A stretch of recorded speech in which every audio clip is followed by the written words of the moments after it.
May 3rd marks a solemn anniversary for the people of Manipur, a state in northeast India that has been grappling with violence and displacement for the past year.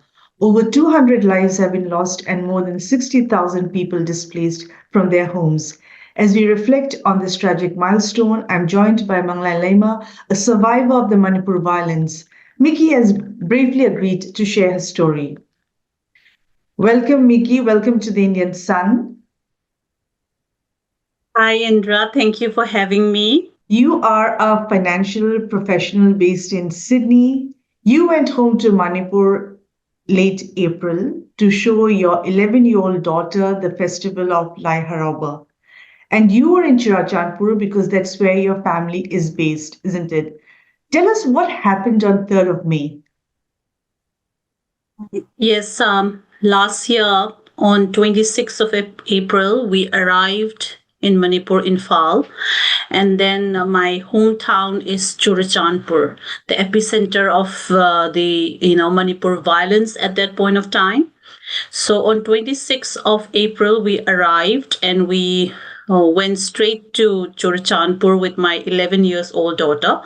The main purpose for me visiting Manipur at that time was for my daughter so that she can participate in the local festival called Lai, where we celebrate and worship our various deities and gods and goddesses, etc. So at that point of time, the situation was pretty normal. We never realized that it's a disturbed area or the environment is not good. But then I think on 28th of April, there was some issue happened in the town where they burned down a gym which was supposed to be inaugurated by the Chief Minister, Honorable Chief Minister, Mr. Biren Singh. But then again, the situation got in control, and then nothing happened. There was no violence or anything. So everything was fine. Then we heard that there was supposed to be a solidarity peace march on 3rd of May. But I heard that from my brother-in-law, but I never thought that there will be any disturbance happens after that incident. By 3 p.m. in the afternoon, I could hear that the small vehicles were moving around in our areas, because that they have shut down the commercial businesses and people were not allowed to go out on the street, etc. But by 3 p.m. everything was normal in our area and we just heard that it's over.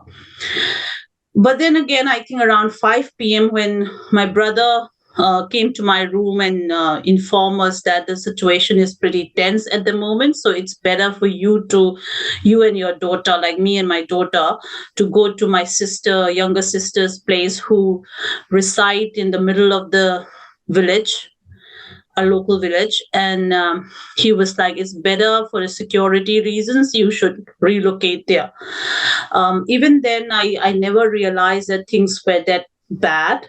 I just thought that everything is good, but for safety reasons, we went there. So basically, till 3 p.m., everything was smooth. The shops were shut when they started opening. But by 5 p.m., your brother sensed there was some unrest. Is that what you're saying? And that's why he asked you to go to your sister's place for safety. So when you say that he sensed that sort of unrest, what did he sort of get to hear or see? What was happening? About the shops, I'm not sure whether they opened the shop by 3 p.m. or not, but I could hear that small vehicle like scooters, bike were moving around in our area. On the street, you can hear the noises and the honking sounds and everything. But then again, I think by 5 p.m., my younger brother, he came up to me and said that the situation sounds tense. Probably, the WhatsApp groups that he has. There've been exchange of information happening that, there's been burn down happening in Turbung area, burning of houses, lot of chaos, violence are going on, which I was not aware of because we were just like a tourist at that point of time. So, but he has his local friends who were passing on the news that these things are happening around locally. So that's when he said to us, came up to my room, the first floor of our house, and said that you must relocate with your daughter to our second, sister's home, who's married in the same village. But then the house You is are more from the secure. village of. So, what is the name of your village in Churachandpur? Yeah, I'm from Khumuzamba, Maitei. My sister married in the same village. We Okay. are born and brought up in Khumuzamba, Maitei, and my sister also got married in the same village, Khumuzamba, Maitei. And Khumuzamba, Maitei is the place where maximum number of Maiteis in Churachandpur resides. We were more than, I think, around 7,000 or 9,000 of us in the village, like Meitei community, the Meitei population. So in the past, whenever there is some issues comes up like this, but not as big as this one, but before in the past, whenever some issues comes up like this, it never come across near to our village because we were the maximum population of Meitei, communities over there. Churachandpur is mainly dominated by Kuki-Jo community. Meitei community is in minority. So there were around, I think, 16, 12 to 19 villages of Meitei. In the Churachandpur district. Is a big district, but then again, they're in small population of Meitei villages. But out of all these Meitei villages, Khumuzamba Meitei is the biggest, Meitei community village. So yes, then my brother asked us to move to my sister's place that day, just because our house is the first Meitei house of the village. We have all our neighbors from the front, from the side, are like Kuki-Jo community. So my brother thought that it will be safer because we have a child, my daughter, 11 years old daughter as well, that you relocate to my sister's So he asked place. you to move to your sister's house. And when you reached your Yes. sister's house, you realized that there are other Meitei families who had come to seek shelter. Exactly. Just So now. they came to seek shelter, and even then, I didn't realize the density of that situation. I just thought that people are just scared for no reason. Things will calm down soon. So, but then within no time, I think around 6 o'clock or something like that, I saw this blaze of fire in the distance. From the window of the place where I was sitting, that there was a blaze of fire being busted in the distance. So it seems like the neighboring village has been burned down. So then, by 7 p.m., 7:30 p.m., I think, we got attacked as well. My sister's house is a 3-story building. It's one of the biggest houses in the village. It was like full of people. Similarly, it's just not her house. Similarly, all the big houses, like 3-4 story buildings, were full of people. And then all the men have come out on the street. They have locked the houses, where we are seeking shelters. They have locked the houses, and the men and the boys, even 15, 14 years old boys, teenager boys, came on the street with sticks and knife or whatever they have. They took as a weapon, and they came out on the street to protect us.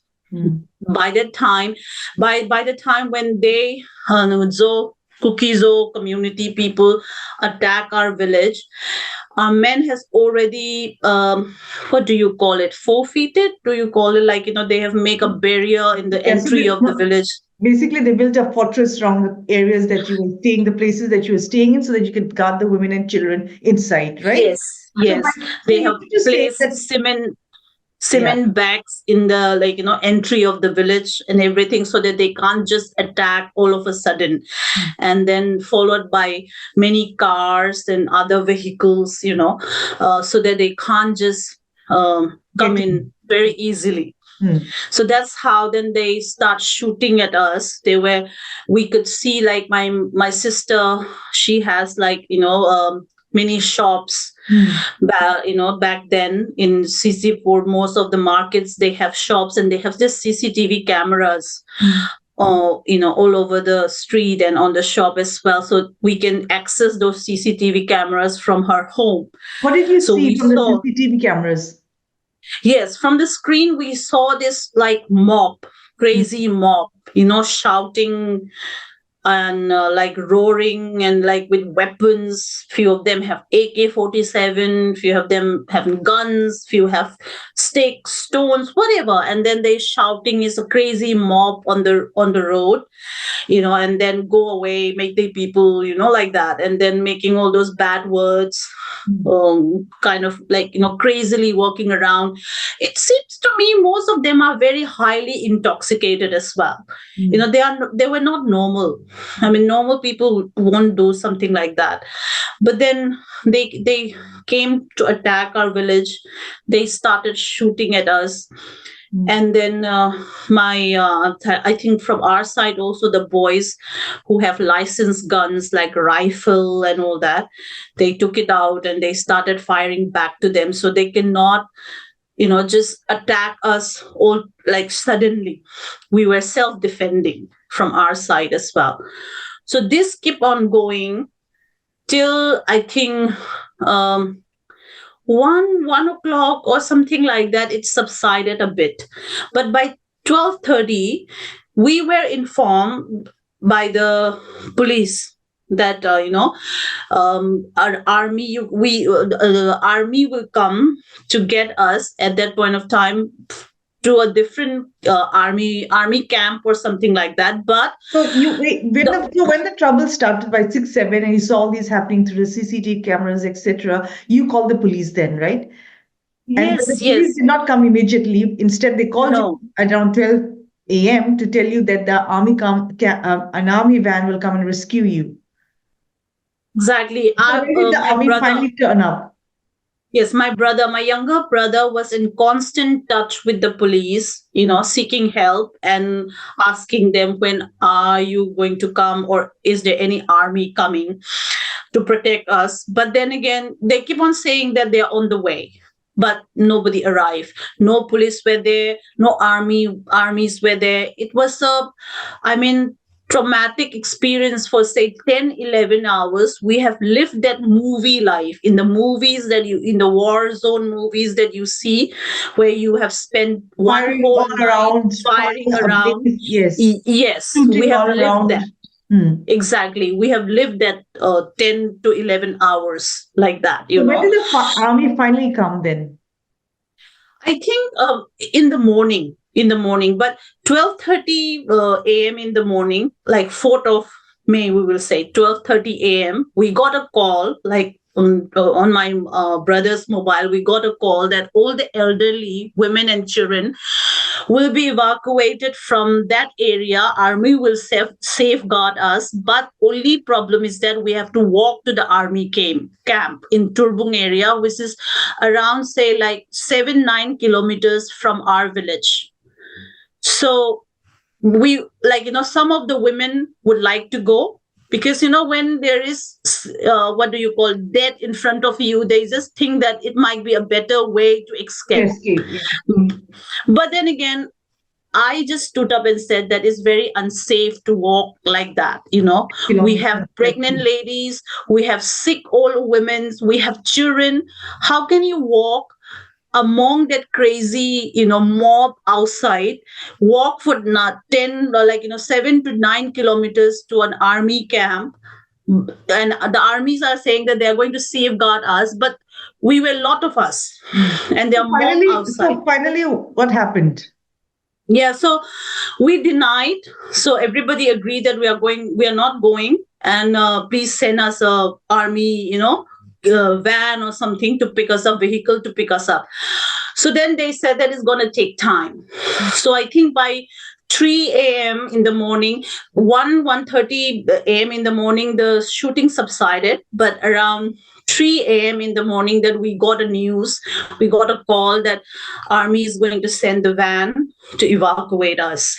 So, but they will take the women, elderly, and children first. Men will be left behind.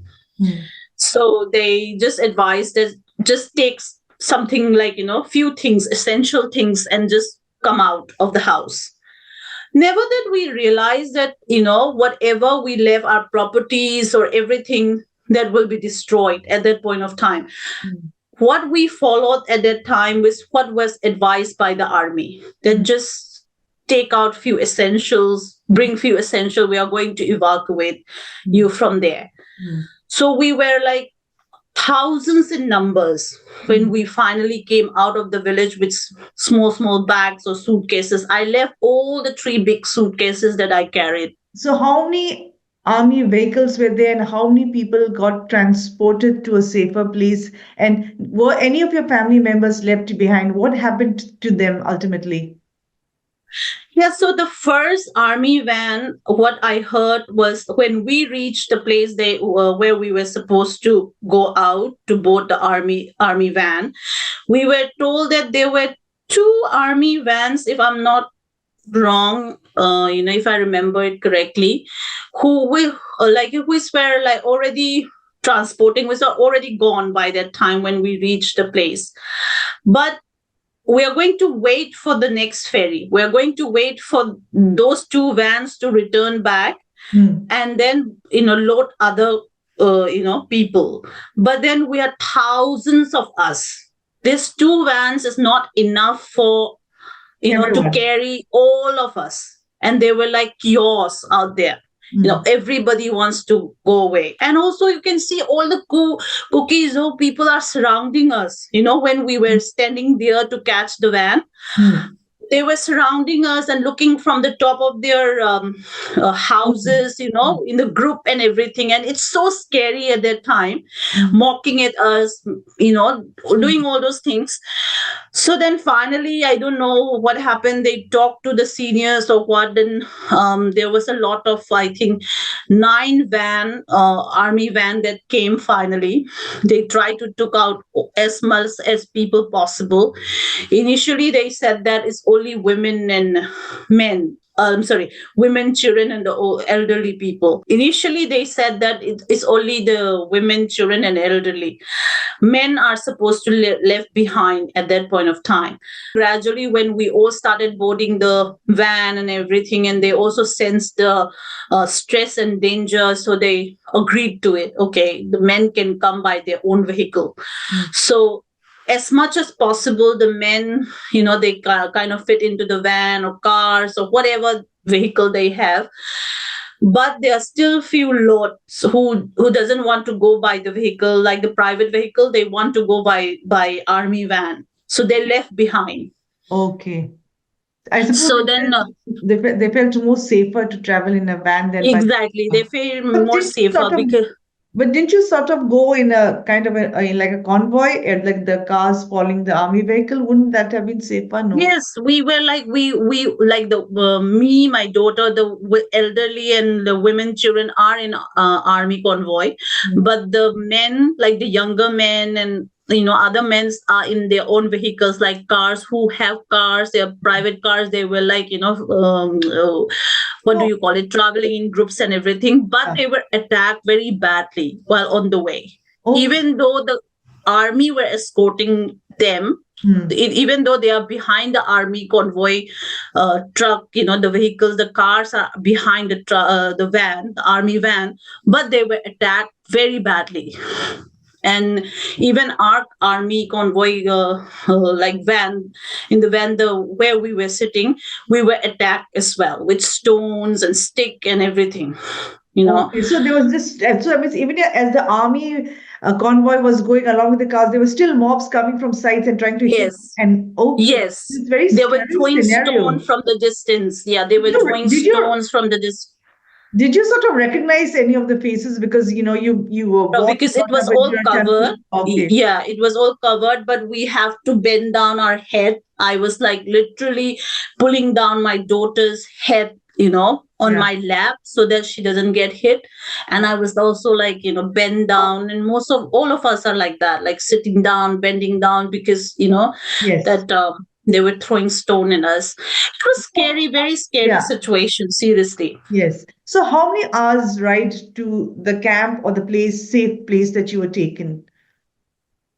Normally it doesn't take lot of time. If like when before the violence, it just took hardly, I think, 15 to 20 minutes to drive there. But this time, because of all the disturbance on the way, all the obstacles, from their side, from Cookie Zo side, it took us around, I don't know, 1 or 2 hours to reach there, because So where were every you after taken? 10 What was minutes. the name of the place that you were taken from? From Yeah, the we village. were like, we were evacuated from Khumuzamba Maite, like our Churachandpur, Hmm. and transported to the nearest relief camp that is in Kwokta. Okay, in Kwakta. Kwokta Okay. is a more mainly Muslim occupied area. Okay. Okay. Yeah, out of this Churachandpur district. Okay. So we were transported there. Okay. So that means on that night of every fourth, so it would have been fourth morning, isn't it? Early morning when you were evacuated. So everyone Yes. from Komujawalekai, everyone reached Kwakta. So and no one was left behind. Were people left behind, the men Okay. who like There were initially, still some men who were left behind. What they happened? left behind. What happened to those men who were left behind? Were they safe, or did they also ultimately get to the Kwakta camp?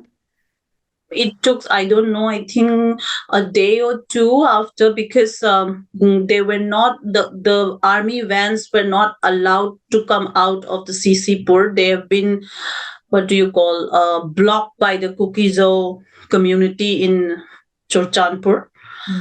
because they want to exchange it with the people from Infal, the Kukizo people from Infal. They make this, what do you call it, I don't know, deal to the army. Okay. They said that until and unless our men and From, people come from from the Infal Valley area, comes to CC4, we the are not Meiteis will going not to. be allowed to go. Obviously, you stayed in Kwakta camp for a while, and then you got to Delhi, and then finally you came back to Sydney, isn't it? But what about the Yes. rest of your family today? Where are they? Are they in Imphal now? How are they pulling on with their lives now? My brother and my mother, they're still in Infal. Hmm. So at the moment, they are living on a rented place, and yeah, Your struggling with their sister? life. Your My sister? sister, yeah, my sister is married. She is also on a rented place right now in Moirang. She is living in Moirang and trying to start all over again with the business. And she has 3 children, Hmm. and they lost everything. Hmm. So And, they're and trying to start all over. and what do you know about your family home in Churachandpur? Is it still remaining there? Has it been flattened out? What is the report or the news that Situation you have is got? very bad. We never thought that this will ever happen when we were evacuated from there. We at least expected our belongings, our properties will be safeguarded by the government and by the, force. But then again, unfortunately, it didn't happen. And it's all the houses from Kumuzamba Meite Laikai and many other Meite villages in Sisipur has been bulldozed and flattened to the ground. No more houses are standing over there at the moment. It's all flattened ground, plain field. The villages were converted into plain field. So it's all been bulldozed, bombarded, and all been flattened to the ground at the moment.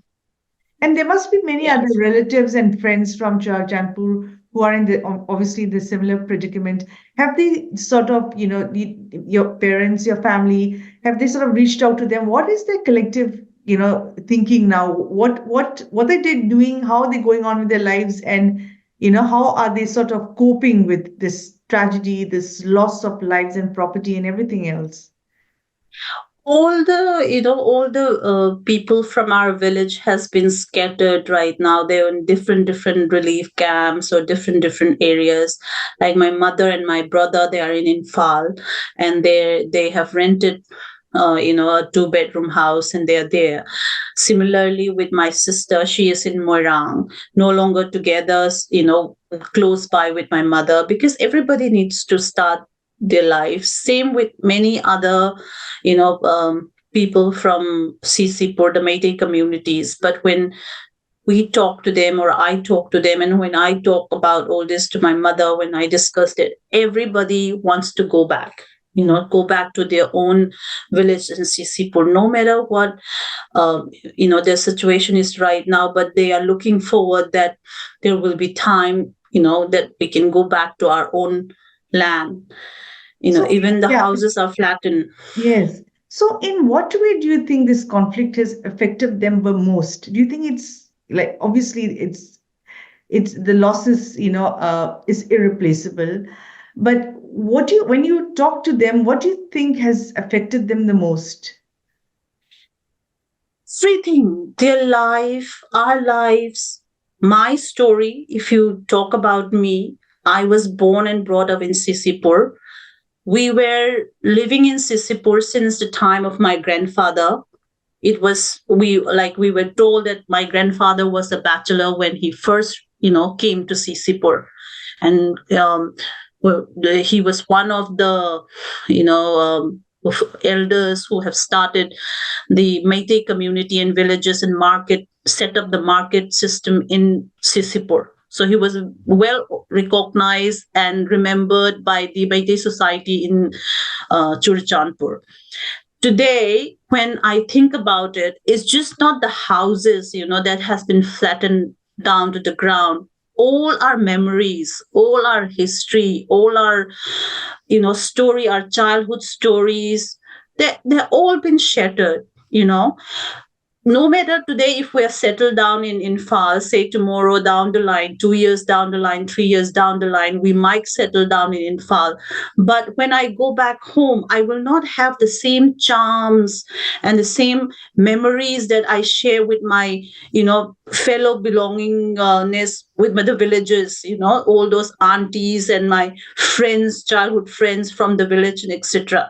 Mm. So it's kind of like you're killing away all the memories, all And the all the things. relationships and all the tight knit community, all that you shared, isn't it? Exactly. And the younger families who have little kids who are surviving well, who have their own profession, doing good businesses, living a good life. Now they are in relief camp. How will I feel, living that life? Mm. I mean, if putting in their shoes, thinking about their life, it's Mm. shaken me sometime. Like they're still young. They have young children to educate. They were living a good life, but now they have no house, no room. I mean, no privacy. The way they're living right now. It's very very saddening to think. Yeah. In a matter of just 10 hours, from being normal, leading a normal life, you have become a homeless in Mm. a matter of 10 hours. I mean, who could have thought about it? Yeah. That's really So sad. it's, Yeah, yeah. it's unthinkable. Now, tell me, what did your daughter go through? Because she's an Australian citizen and she was probably seeing something like this for the first time in her life. What did she tell you? So she was very, very shaken the day when we were attacked, because she has never faced such thing before. At the same time, it, surprised and shocked her that there were no police and there were no army to safeguard us. Anybody, any mob or any group of goons can come and attack you anytime, and there is no security at all. Because in Australia, the security system is quite strong.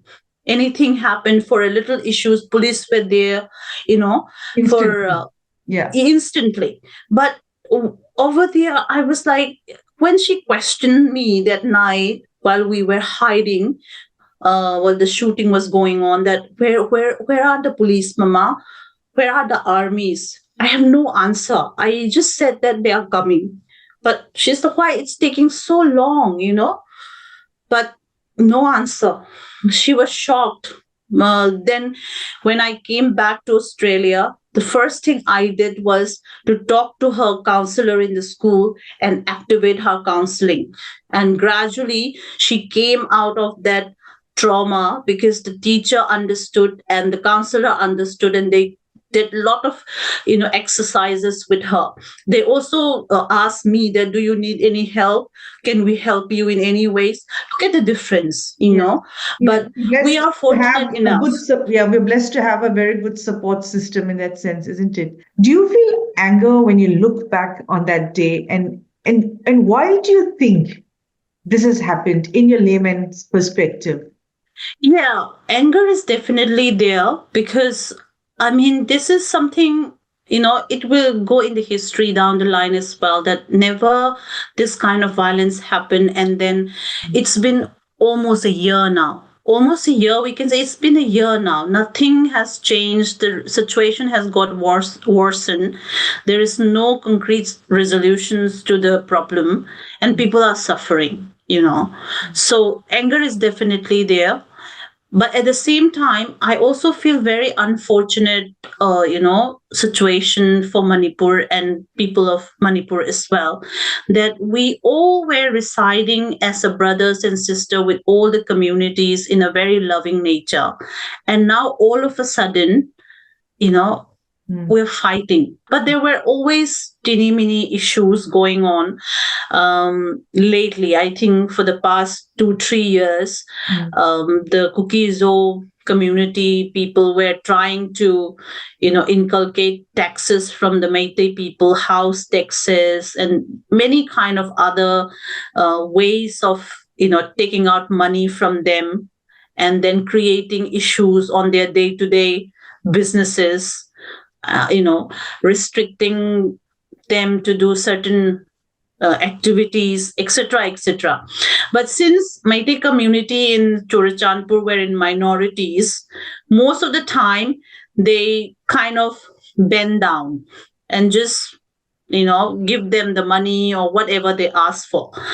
But I think lately the younger But there was you. never, but there was never any great animosity as such, isn't it? I mean, there were things like this where they were trying to dominate the business, etc. But there was never any great animosity, right?